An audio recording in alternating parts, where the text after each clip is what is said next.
So hi everyone. Thank you for joining us today for the fifth installment of SSI Toronto, where we take a business lens at the world of decentralized identity through different topics. Just some quick semantics up front. We get a lot of questions about the difference between digital ID and decentralized ID and stuff like that. So digital identity is just a general umbrella, where decentralized identity is a type of digital ID. And self-sovereign identity, a third term here, is just an implementation of decentralized identity. So when we talk about SSI or SSI Toronto, it's all about decentralized identity. So welcome today to this webinar entitled Embracing Privacy to Fuel Growth. So with our panelists today, we'll explore how your organizations can look at privacy beyond simply checking the box and just instead think about leveraging privacy as an asset to strengthen your relationships with your existing and with your prospective customers. So just quick about Northern Block. So Northern Block is a leading global provider of self-sovereign identity, verifiable IDs and documents. We were founded in 2017 as a technology service company, solving trust problems using blockchain and other decentralized technologies. And since we've deployed over 25 software products for enterprises and startups and a lot of global deployments for Fortune 1000 companies, specifically in the private sector. So we are headquartered in Toronto, Canada. We are the conveners of SSI Toronto. We like to get involved in different community initiatives to try to further the space of decentralized identity. So SSI Toronto is our contribution to further adoption with our community here. We had started these events in person in Toronto, but due to the circumstances, we've turned them into online events, which have been fantastic because we've gotten pretty good global reception about this stuff. We also contribute to the Trust Over IP Foundation, the Digital Identity Authentication Council of Canada, and we started contributing to the Institute of International Finance, working with a lot of fintechs to build trust frameworks. So we're currently working on 2 SSI deployments. One is a B2C use case and one is a B2B. If you're looking for more info on those, feel free to contact us, follow us on social media. We should be making some announcements about those 2 projects in early 2021. So today's agenda will consist of a panel discussion, and at the end, in the last 15 minutes or so, we will do a Q&A. So during the panel discussion, we'll start off with some introductions just after this. We will talk about how SSI enables privacy, just with a short overview of SSI, just to get everyone on the same page here.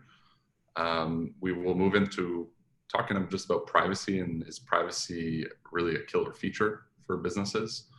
We will then talk about a tactic called progressive profile building, followed by using privacy for customer acquisition and retention, and we'll end the panel discussion with a conversation around new business opportunities and strategies that are possible in this new paradigm using technologies like SSI and really building privacy-centric models. If you have any questions throughout the webinar, please submit the questions in the Q&A section in Zoom. We'll try to cover questions as they come if they are relevant to the discussion. If there's any spillover, we'll cover those at the end during the Q&A session. So let's get into the conversation with the speakers. So I'll start with you, Marek. So Marek, we've collaborated on different blockchain crypto initiatives over the past few years. You've been involved in a lot of different projects in the blockchain space and crypto space. Do you mind just giving a brief intro on yourself? Yeah, that's right. Absolutely, Matthew. Yeah, my name is Marek. For those of you that maybe don't know me around the Toronto scene, I co-founded the blockchain lab at the Schulich School of Business back in, I think it was 2016, which is like forever ago in blockchain time, right? There was a whole market cycle ago. And since then, I co-founded Toronto Blockchain Week, which we had our first successful Toronto Blockchain Week in 2019.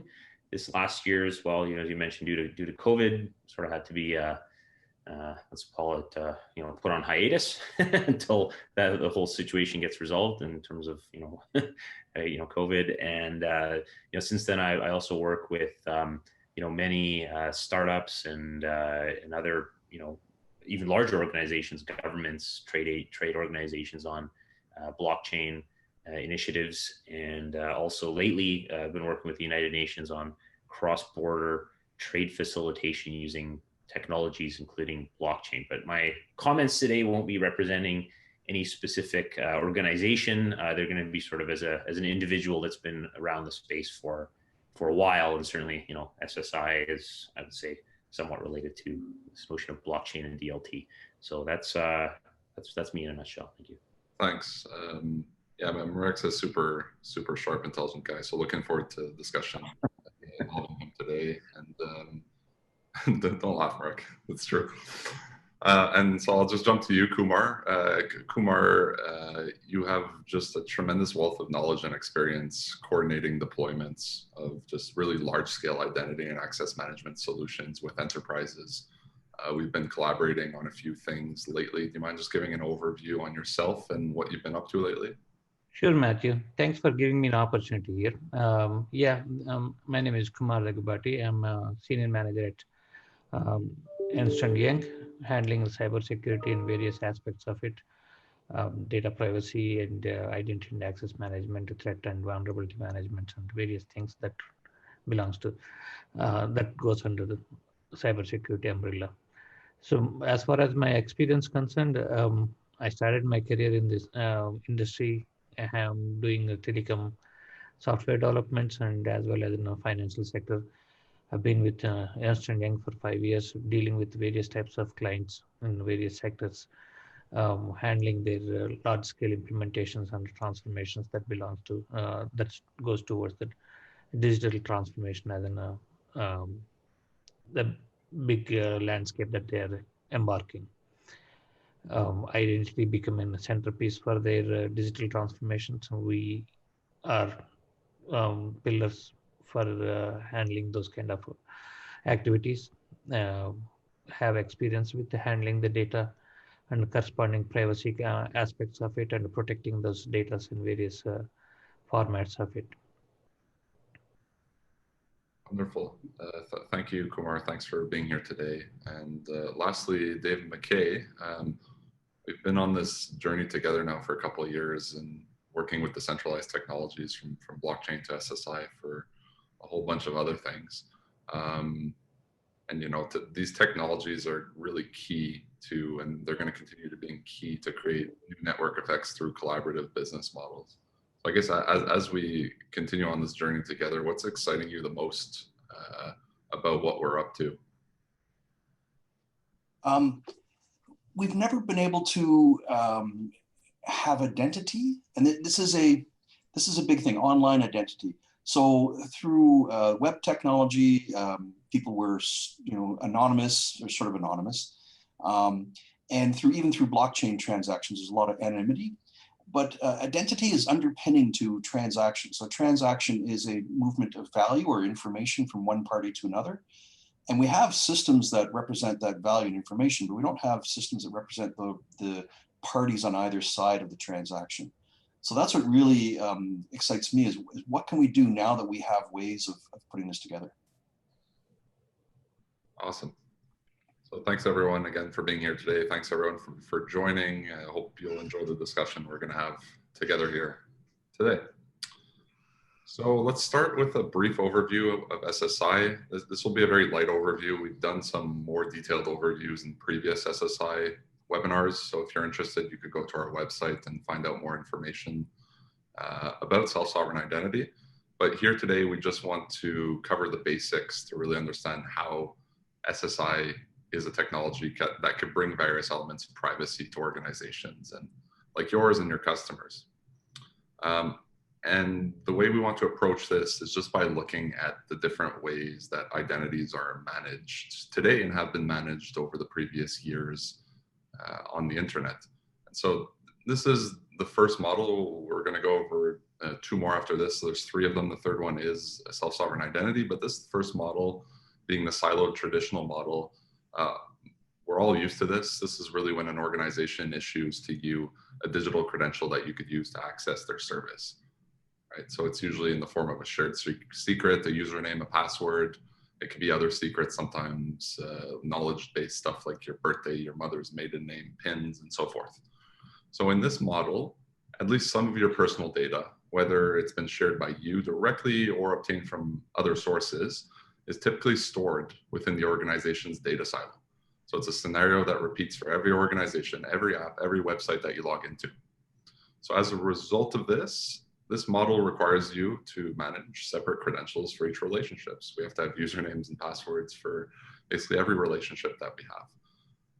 So this is the oldest form of digital identity, and by far the most commonly used one today. But when we start looking into data hacks that have happened, we could see that the breach of an organization using this siloed identity model could be catastrophic, right? Potentially exposing data of millions of people. So the second model, which is a bit different, is the IDP relationship model. So the identity service provider. So here we add a third-party company or a consortium to act as this identity provider between you and the organization that you're trying to access. So in this model, the IDP will issue you the digital credential to provide you a single sign-on type of experience, where you could use this single sign-on elsewhere, potentially, right? Reducing the number of credentials and usernames and passwords you need to maintain. So this IDP federates your login to the service you're trying to access, and they use protocols some of you may be familiar with, like OAuth and SAML, OpenID Connect, stuff like that. So there's trust between you and the IDP, and it's maintained in the same manner as a siloed identity, typically through these usernames and passwords. The most common IDP model we see online is the social login model, where you could log in via Facebook, Google, Twitter, or another social ID to access a third-party service. So this option is acceptable in lower trust environments, such as e-commerce, for example, but not necessarily in high trust environments, such as banking or large B2B transactions. And I guess lastly on this model, like the previous siloed approach, authentication in this IDP model is a one-way authentication rather than a mutual authentication, which doesn't prevent stuff like phishing. And it also doesn't really work well for authenticating organizations or IoT or things. So the third model is the self-sovereign identity model. So the self-sovereign identity model is a two-party relationship model with no third party coming in between you and the organization, which we're now considering your peer. So this really helps move away from this brokered verification process to a direct verification process. And as we'll get into in a minute, we use a distributed ledger or a blockchain as a root of trust below this infrastructure. Self-sovereign identity enables portable digital identities, which is a really cool thing. So you're able to store pieces of identity inside of a wallet. So the common wallets we see are mobile wallets. And these pieces of identities are stored in the form of verifiable credentials. So they're cryptographically verified claims that you're able to store on your device. And here are just on the screen, just some facts about this model. And maybe Dave, just to close out the SSI intro here, when we talk about verifiable credentials, what do we mean? Could you just elaborate on that a bit and what makes this whole model powerful? Yeah, this is the real game changer here, is that in the past, if there was some information about somebody, there was usually an authority for that. So there was either the person making a claim themselves or someone saying, you can trust this claim. But now we have this concept of a verifiable credential, which means an issuer can send a credential to a holder, and then the holder can then share it with someone else who can actually verify the veracity of it. So it's intrinsic to the actual information. So an example might be, let's say Ryerson University is giving you a degree. So they can send you a verifiable credential of the degree to you, the holder. And now you can share that with the verifier. And what they can do is they can check to see, hey, did this come from Ryerson University? And did it go to this holder? And they can do that without having to contact back to Ryerson. So that's a really powerful thing. So the verifiers and issuers don't have to integrate with each other. There doesn't have to be a phone call or an email required. And it allows the holder to share that with the verifier without the issuer even knowing it. So it puts the control in the hands of the holder. And so while this is good for identity, this has these verifiable credentials have a lot of ability to be used in other places. But user in control of it, no integration required, and everything cryptographically proven inside these credentials. It's a real game changer. You make it sound simple. We got a funny Q&A asking a super important question of why we let Kumar in as a panelist without a beard. I didn't realize that we're all bearded here except for Kumar. It's beard season. It's like beard year. If we're all, you know, locked inside, for me, there's increasingly less reason to shave. So there you go. He's got a ceiling fan there, so it's warm. So no beard required there. Yeah, follically challenges. What can I say? Just to wrap up this intro, so really self-sovereign identity enables privacy by doing things like offering passwordless authentication, intelligent authorization for more privacy respecting experiences. You're forming and maintaining lifetime private digital connections. So it's peer-to-peer, like we mentioned, right? So everything is private between you and the peer that you're dealing with. It leaves full audit trails for regulatory compliance.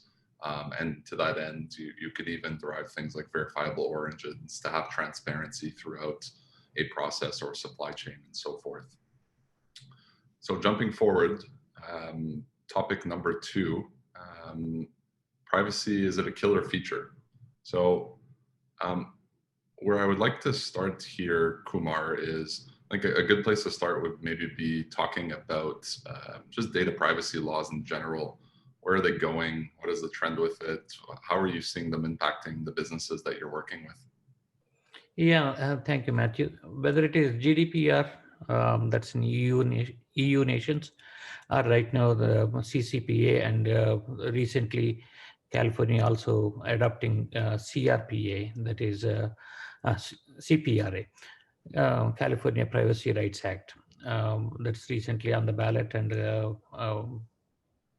people elected for that. So basically, there are various data privacy related acts and laws are coming in throughout the world, and various countries and various states and various provinces are adopting their own data privacy aspects of it. GDPR changed significantly on the EU side of it with the 33 articles that contains the how do you keep the data and how do you manage the data and how much rights that the customer has on his or her data.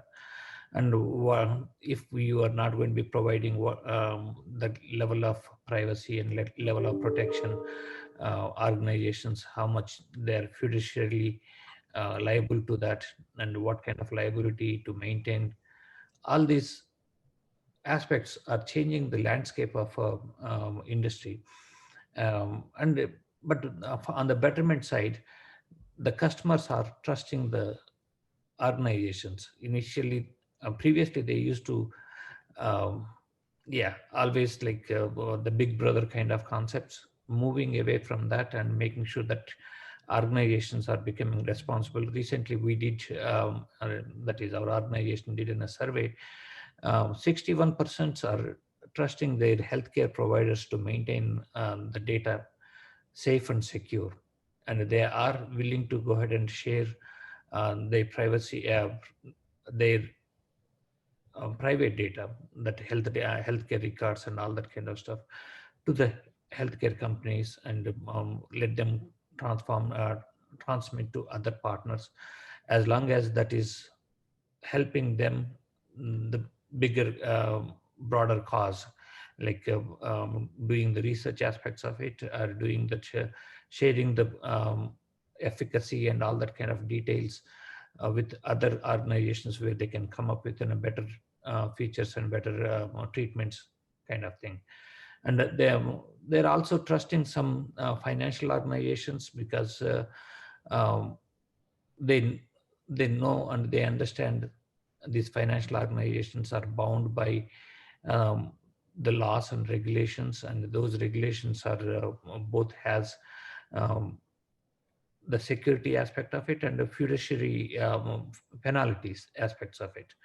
So in that aspect, the customers have started trusting, and I don't think they will be trusting 100%. But right now they don't trust the social media companies and and probably government. But other organizations, they're gradually changing the behavior of the customer because of these privacy laws and acts in in these states and provinces. Yeah, CPRA will change significantly on California side, and I'm sure various states are going to be adopting those or similar ones. Right. Yeah. So we did see those stats from the report that you guys did, where there's maybe a little more trust towards fintech and healthcare organizations, although it's still kind of around the 50% mark. And then when you're talking about media, social media, CPGs, the numbers are just awfully low. That's right. And I guess for these organizations, fines could become really significant if there's no adherence to the stipulations of these new laws. I guess a lot of it, and we're seeing like a lot of traction in the self-sovereign identity space coming out of Europe, where there's a big push for these data laws. There's a big push for privacy. And really, if you just take a step back, it's all about just the opt-in model, right? Where like you as a consumer want to opt in to a company getting data about you or using data about you to do something specific. And it's the same thing in Canada. Whereas in the US, it's more of an opt-out model right now in general, whereas these laws like California Consumer Privacy Act are trying to flip that. So there is a trend moving towards this whole opt-in model. I guess, Marek, to close this point, just spending more time working with the UN and in the EU, and just are you seeing just more? I guess the EU is always a little more advanced than the rest of the world here, but how do you see this impacting just what we're doing specifically in North America? Yeah, absolutely. So, I mean, to your point, Matthew, you mentioned, there's a tremendous amount of activity around, SSI and Europe, identity, other things. So what I've seen I want to respond in three ways, actually. Well, the first way is that, in the context of trade, right, cross-border trade, there's sort of, I would say, a couple of different aspects to identity that most people don't maybe consider at the surface level, right? And that is that, when you talk about identity, you don't just want to identify individuals, right? Like ourselves, like our personal identity.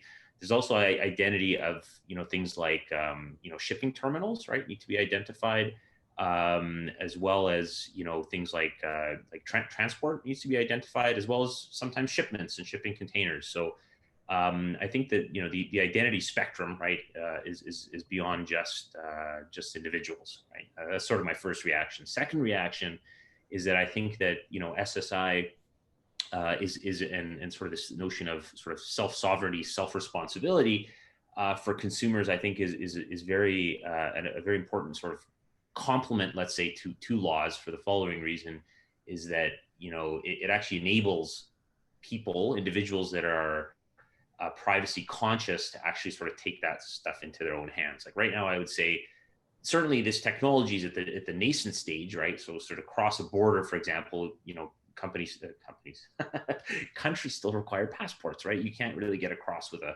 self-sovereign identity that you issued yourself, right? At the moment, right? But there's sort of a rapid proliferation of these things, and the reason that they're kind of, I would say, complementary to laws is when laws are written, right? I'm not talking about any specific laws or lawmakers.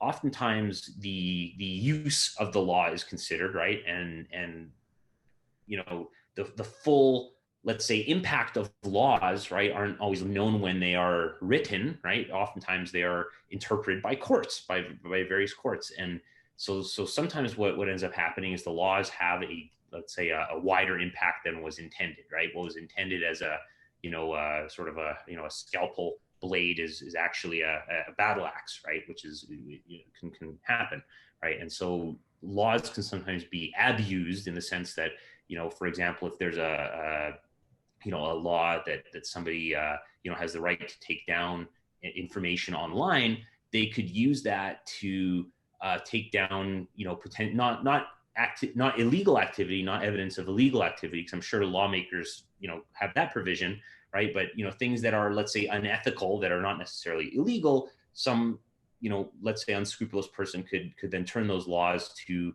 silence, like Wikipedia, for example, and things like this. So for that reason, I think, SSI is extremely important development. Thanks, Marek. And just this is a picture that was taken last year. For those who are familiar with downtown Toronto, it's on the corner of Spadina and King Street. I think this LCBO is going away. It might have already gone away and been replaced by another condo tower. But this is a billboard that was up there on that corner last year. And Apple used the same marketing campaign all throughout the world with similar billboards like this in various cities. So here we have the largest company in the world with close to a $2 trillion market cap, leading the marketing campaigns with messaging about privacy. And they're also shaping their product design to promote privacy within their OS and within the various experiences. So it's actually, when you look at this, it's a pretty big thing that they're doing this. Like, Apple's in the hands of basically every consumer, right? And they're really pushing for this. It validates that they've really listened to the consumers and what the consumers want towards privacy. We saw a survey that was done with about 8,000 students, and this is in the United States, so 8,000 high school students in the US. 83% of them said they're iPhone owners. 86% of them said their next phone was going to be an iPhone. So with Apple having such a grasp on a young demographic like this, and privacy really being at the forefront of what they're doing here, there are definitely massive opportunities to change the way your organization works and works with consumers by really taking privacy into consideration. These are the 10 key principles of self-sovereign identity. Dave, I don't know if you want to just walk through these quickly, just to give a brief description on every one of these and why they're important. And then there's a couple of these that I would like to just push a little further that I think are quite relevant to this whole privacy discussion.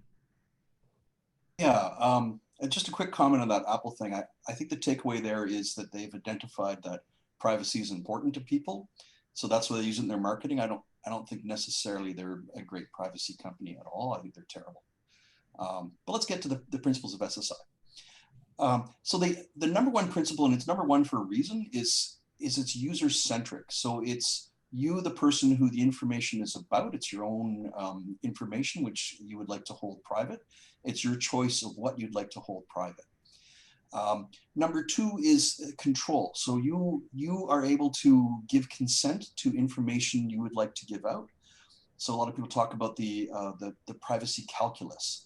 So am I prepared to let this information out to gain some service or value that I'm going to receive in return for that?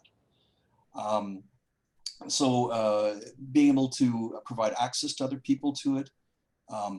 Transparency. So this is really good in that you want to have all levels of a identity network to be transparent. So you want to know who's creating your wallet and what's happening inside it. What is the technology that's used around this, and being able to, if it's open source, go in and have someone do an audit on it. Longevity is important because if you do get, let's say, private information that you have, in the SSI example, it's a verifiable credential. You want to have that credential outlast the person who issued that credential to you. So in my example earlier with Ryerson University giving out a degree, if Ryerson decides, we're going to get out of the degree business and we're going to switch to become a bakery. So you want that degree to be able to still be able to stand up. Portability, you don't want to be locked into individual networks or people's software. So if I have a digital wallet and it's not being supported for a new version of a phone software, I can switch to another one without having to wait for the vendor to do it. Or if vendors have some other opportunities, new capabilities, I can switch. Interoperability, this is being able to jump between different networks. So even inside and outside of SSI, what we're seeing in the world is a lot of regional networks popping up just through the way that people like to operate and limitations to the technology. So if I, let's say I'm coming from a European country and I come to Canada, I'd still like my credentials to be able to work in Canada, or vice versa. If I'm traveling to another country, I'd like them to be able to see things off of my network. Consent, this kind of matches back to control. I want to control, I want to give consent to people to be able to see things. And an interesting thing you can do with this is you can just consent to partial information going out. Using technologies like zero knowledge proofs, I can say, hey, when I go into the Liquor Control Board of Ontario store, the LCBO store, to buy alcohol, and they ask to see my card, they don't ask me. I got a gray beard and I'm balding, so they don't ask me that. But I don't have to give them my address, my date of birth, my height, my eye color, when my license is expiring, the license number. They just want to know, am I 19 or over? So that's the sort of the control that control or consent that you can have, which speaks to this thing, the minimized data disclosure. There's a question there, Fred Carter has asked, aren't digital wallets basically form fillers on steroids? If so, this is not necessarily good for privacy because it'll stimulate demand among relying parties to collect and use high trust data.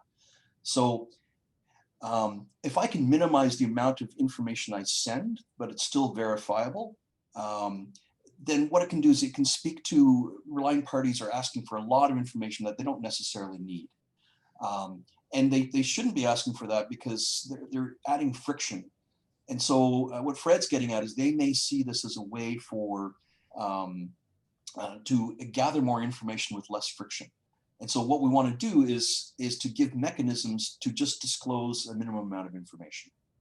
And then security around all of this. So if I'm in control of my own private key and I have some sort of way of syncing between my devices, then I have protection over information that I have as mine. Awesome. Thanks, Dave, for that. And many of these are important aspects for what we're talking about today with privacy, but two that I just want to focus on as it leads us into our next topic are control and transparency, where these two principles are key principles that make customers feel more vulnerable if they're not followed. So where you want to be as a company is in that top right quadrant, where you're being very transparent and you're giving consumers control. You're giving them opt-in to take data from them. And I think as we keep having these conversations, privacy doesn't necessarily mean that customers aren't going to share data with organizations. Like, that still needs to happen for businesses to function. But it's just changing the paradigm on how, what, when data the organizations get, and really making it an opt-in method where the consumers are in control, in the driver's seat. And so the next topic here, which kind of this, I think, leads into it a little bit, which is called progressive profile building, which is a key tactic to help build strong and trusted relationships with consumers.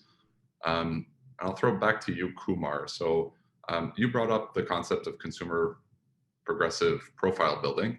It's different than traditional profile building. What are the differences? And I know you guys are doing massive implementations of this at EY. So do you mind just giving a little more information on what all this entails and why it aligns with the whole idea of privacy by design, or privacy at the center of interactions? And sure, Matthew. As Dave articulating about those 10 principles of SSI, one of them is minimum data gathering. When we are interacting with the customer, we don't need all the data to start with. There are multiple points of interaction with the customer. At present, at first, probably we will be collecting their email ID and start communicating with the customer.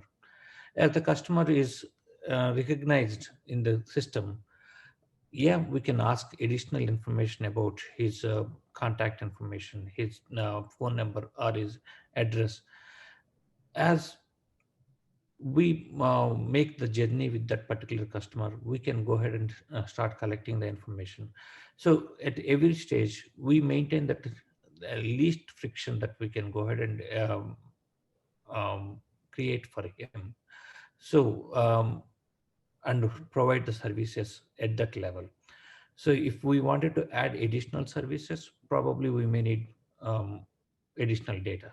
In the traditional profile building, we collect all the data, even though which is not necessary for us to provide, collect those things. We collect his mother's maiden name and his ninth class teacher's name and whatever that is, like a whole bunch of information that is not necessary.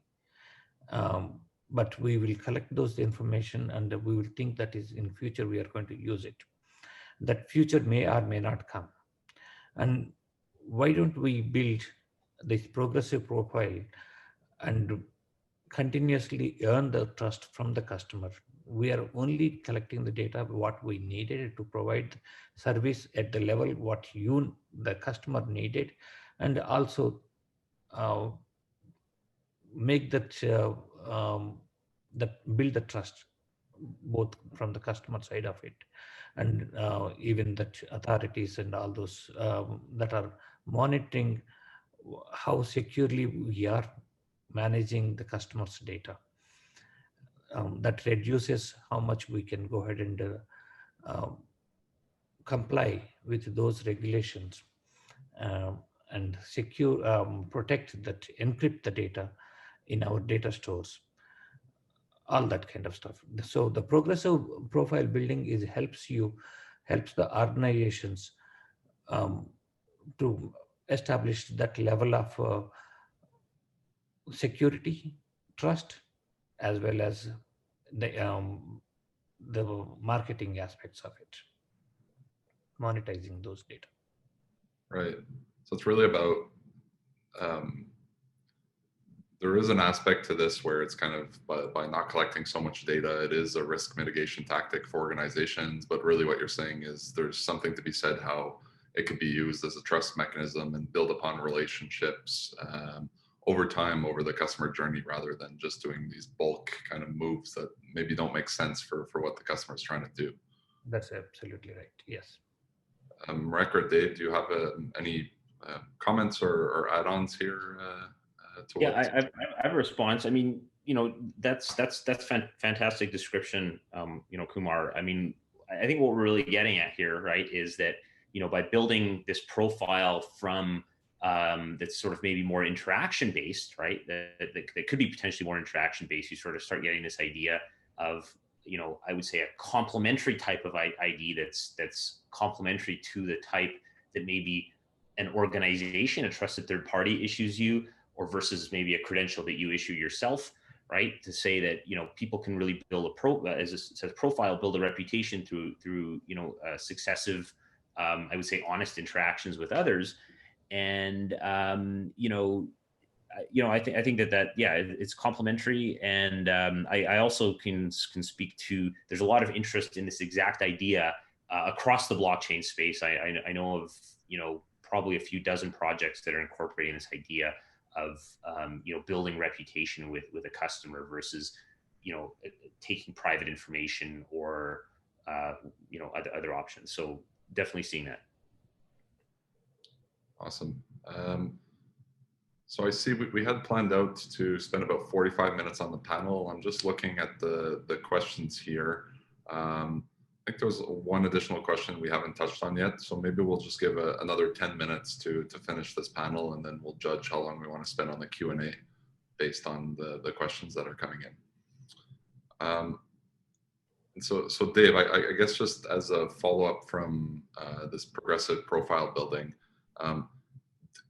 so I do see organizations using privacy to differentiate their strategies to acquire more customers, to retain more customers. What is your thinking around this? So what I'm hoping is that companies will actually, because they have more accurate data coming to them, and they've learned that usually demographic information is not the most important, it's actual customer activity, is that they will have lower friction. So part of what we just talked about in the progressive building of the profile is that the less information they ask for, the faster you can get through a process to create an account. And even sometimes the concept of an account is not all that necessary.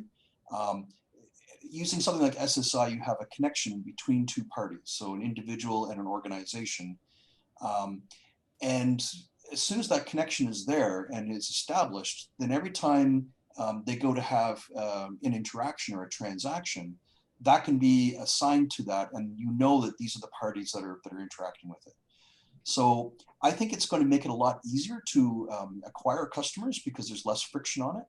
And again, with the retention, the people are going to have a better experience.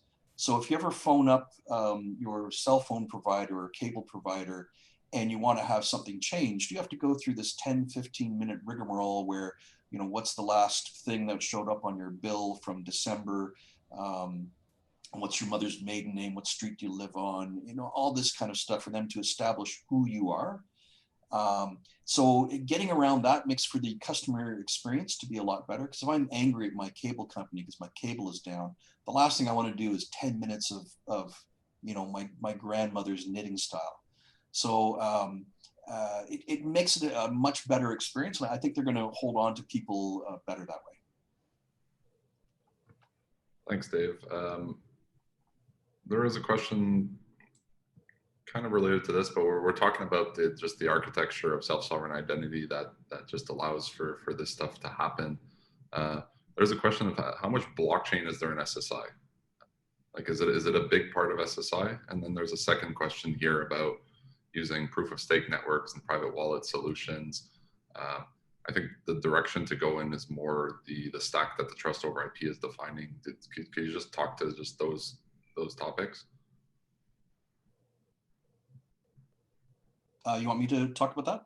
Yeah, so the first question was just how much blockchain is there in SSI, and just understanding the role blockchain, I guess, plays within the whole thing. Okay, so really self-sovereign identity is just using asymmetrical encryption, so public and private keys. And that works fine as long as it's individuals, like the whole PGP thing that people were supposed to use for email. But where you run into problems is if you want to be able to reach out to someone publicly. And in that case, issuers and verifiers, well, issuers in particular, if someone is issuing this credential and you want to share this, other people need to be able to go and find that that's exactly who issued it, which means you need to have public keys. And in the past, what we've done is we've had certificate authorities that held on to these public keys. But how can you, all of a sudden you get centralized at that point if you have a certificate authority. So the trick with SSI is they've taken blockchain to make a distributed, decentralized certificate authority. So that means I can find the public key for Ryerson University to verify that this person who's saying they have a degree from Ryerson, I can check to see, yes, that's from Ryerson, and I have the connection with the person, and I can see, yes, it's from that person, or it was issued to that person. So the blockchain, nothing's, private information is not stored on the blockchain. Very little is stored on the blockchain. It's just the public keys and the schemas for the data that's being sent between them. Yeah, thanks, Dave. And there's a comment here about making money using SSI. So I think that this is part of the discussion here, that not necessarily looking at the technology, but looking at your different business processes, like acquiring customers and retaining customers. And this is just a technology that could help with these things. One of the big things too, when we talk about retention here, and you touched on that, Dave, is just these phony CRA calls that we get all the time today, right? And you have no way of knowing who is calling you because there's no authentication happening both ways. So these are all kind of things that you can introduce into your organization to keep improving trust and keep improving customer satisfaction as they go through your journeys. So I guess this is the last point here. So new business opportunities and strategies of using like privacy and technologies like self-sovereign identity. So maybe I'll start with you, Marek. Are you able, based on this discussion, to suggest kind of one new interesting business model that people could get into? I can suggest some things. You know, certainly, you know, you know, how do you make, well, this is related to the question of how do you make money using SSI, or really what kind of possible value capture is there? I think, you know, to your earlier point, I think consumers are starting to slowly wake up to, let's say, the value of their personal information through, you know, I think it's evident to most people through things like hacks, right? When their you know data gets out sort of into the wild, there's, you know, these private data sort of leaks every other week we see, right? And, you know, as was alluded to earlier, you know, I guess thanks to some of the laws that are coming into play, companies are starting to feel the, let's call it, you know, feel it in their bottom line, right? If let's say, you know, they're collecting more information than they need, right? And then it, you know, gets hacked, or they're not treating it properly or whatever. You know, I think once they start realizing that on their bottom line, you know, things are sort of going to change. Is this private data, this excessive private data that people are collecting, you know, is maybe going to be seen as more of a liability, right? And that's what opens up the door, I would say, to for companies that are doing this to you know, differentiate themselves, right? Including, you know, another problem that was mentioned earlier, where, you know, now people have dozens or maybe even hundreds of sign-ins to different sites. Like that's becoming a friction, right? That I have to re-enter my information in every form, you know, this sort of stuff, right? Increasing also, you know, people's, you know, sort of attack surface to getting hacked as well. You know, those I would say are at least two massive opportunities, right? That you know are I think are going to be important in the coming years. In the blockchain space specifically, you know, it was pointed out that blockchain is not integral, right, to self-sovereign identity. The minimum would be, you know, I could generate like a private public key pair and publish one, right? And that's a form of identity, right? Where the blockchain really shines as sort of as a secure time stamping service. That's really blockchain's superpower, right? And so building on that, there's this notion of decentralized finance that's starting to get into the imagination of, you know, lots of folks, I would say increasingly. And, you know, there we see, because identity, right, because this notion of reputation building isn't really available there, what people tend to have to do, consumers of these services have to over collateralize for loans. And there's a great deal of exploration in the space right now, along the lines of sort of what was suggested earlier, to, you know, use someone's sort of you know, built up profile, reputational style identity to potentially offer lower collateralization rates or preferable interest rates or other sort of incentives as well. So I think that, you know, there's a couple massive opportunities there. You know, maybe they're not evident on the surface, right? But I see. Hopefully that's as clear enough for the audience. I'm happy to take follow-ups on that, I guess. Well, that's super helpful. And I guess like with more utilization of just reputations, with progressive profile building, I know Kumar, you've talking about DIAMs as kind of the new way to go. Could you shed more light on what this is and how much of an opportunity this is, both for organizations looking to implement this, but also just for technology companies looking to offer this? Yeah. Basically, aggregating the data and unification of those identities, as well as bringing that risk mitigation into that built into the data aspect of it, is going to provide significant opportunities for monetizing those things. These opportunities are going to be leading the organizations towards SSI kind of thing, which is nothing but a digital identity, and that identity can be transformed and to various services, and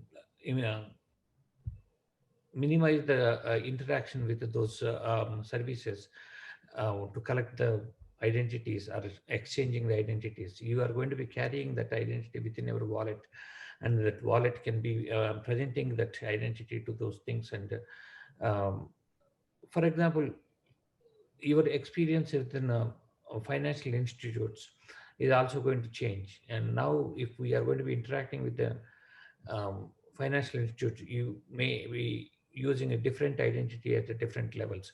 If you walk into the bank, you might be presenting your identity in the form of a driver's license or passport or something like that. If you walk to your ATM, then you need to be presenting your credit card and the PIN. And if you are logging into your web services or web portal, you are going to use your user ID and password and so on.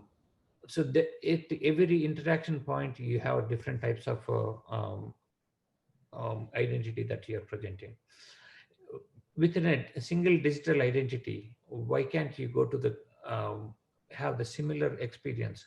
Whether you walk to the teller, you walk to the ATM, you go to the web browser, or you use your mobile app, it's going to be the same identity, and that is coming out of your wallet, and improve your user experience. Um, the financial institutes are doing that, and that can be carried over to various things like in healthcare or with the retail sector. So you can have the same experience as a customer, and as an organization, they can monetize based upon improving the user experience and interact with that the user to specific to that user needs, understanding um, what is the user's behavior, and based upon the behavior, you can customize the service and the discounts or whatever that is to that user specific. It's going to be on both sides. The user is going to be less um, agitated, and on the customer side, sorry, on the companies or organization side, they are only going to focus on what they need to be focusing instead of broadcasting the messages. So on both sides, it's a win-win situation with this digital footprint from the customer side on the identity side. Yeah, completely agree. Thanks for that, Kumar. And just looking at the Q&A, there's a couple points or a couple comments that were in here.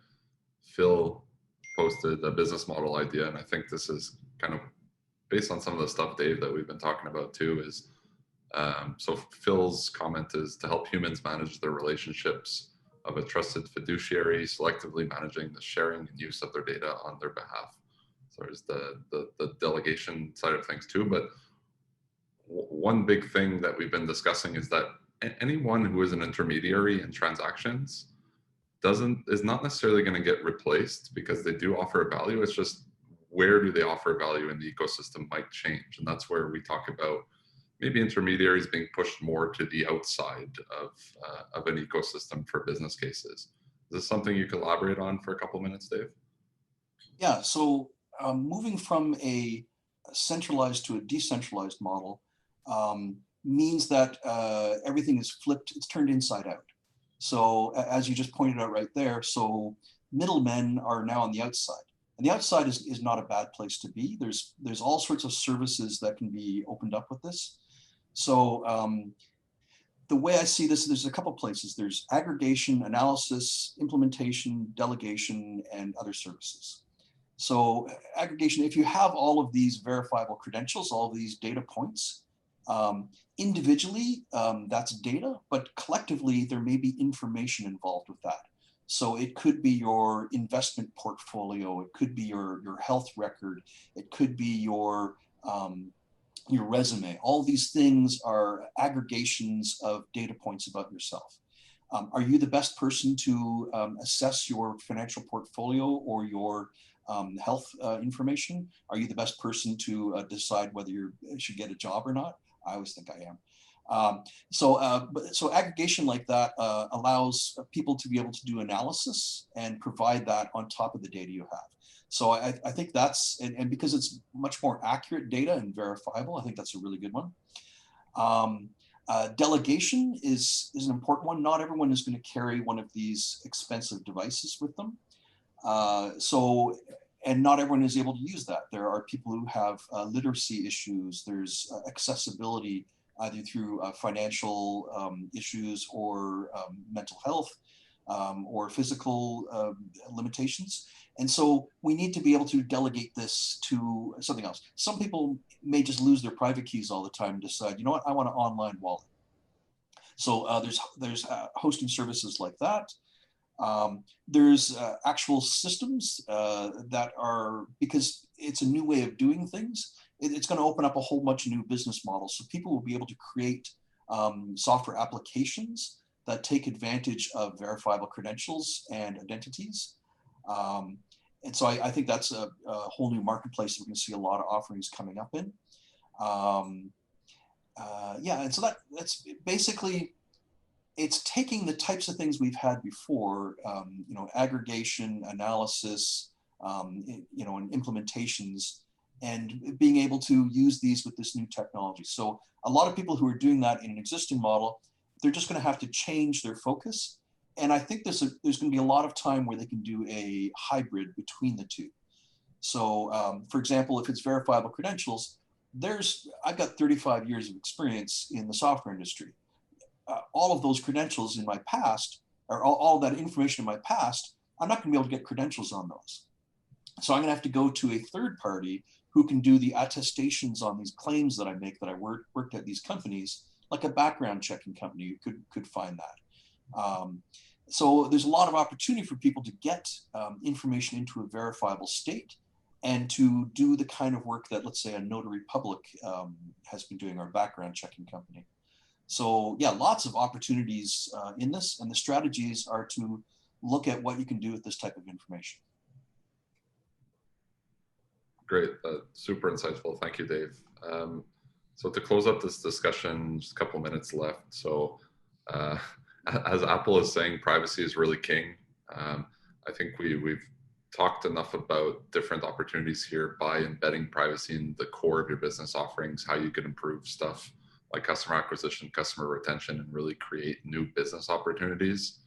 That about wraps up our panel. I just wanted to let Marek slip in a final word before we end here today. I think Marek has an announcement he's looking to make. Well, in typical sort of maybe blockchain space, you know, I mentioned that, you know, I've been involved in Toronto Blockchain Week, and we didn't have our week this year. Toronto didn't have the blockchain week this year. You know, there's some rumors, discussion around, you know, perhaps a virtual event, you know, towards the end of the year. So I would say, you know, again, in typical blockchain fashion, stay tuned for an announcement. So it's an announcement of an announcement. We're Toronto Blockchain Week's still around. Please stay tuned. We've got something planned. So thanks, Matthew, for the chance to soapbox for a minute. Yeah, looking forward to seeing that come together. We've participated in those events in the past. They're phenomenal. Toronto has a phenomenal ecosystem just in technology, blockchain, SSI in general. So everyone just stay tuned for that. And I think we'll wrap it up there today. So thank you everyone for joining. Thank you to our panelists for this really good discussion. I really appreciate it, everyone. And let's leave it at that. Have a great rest of the day, everyone who joined.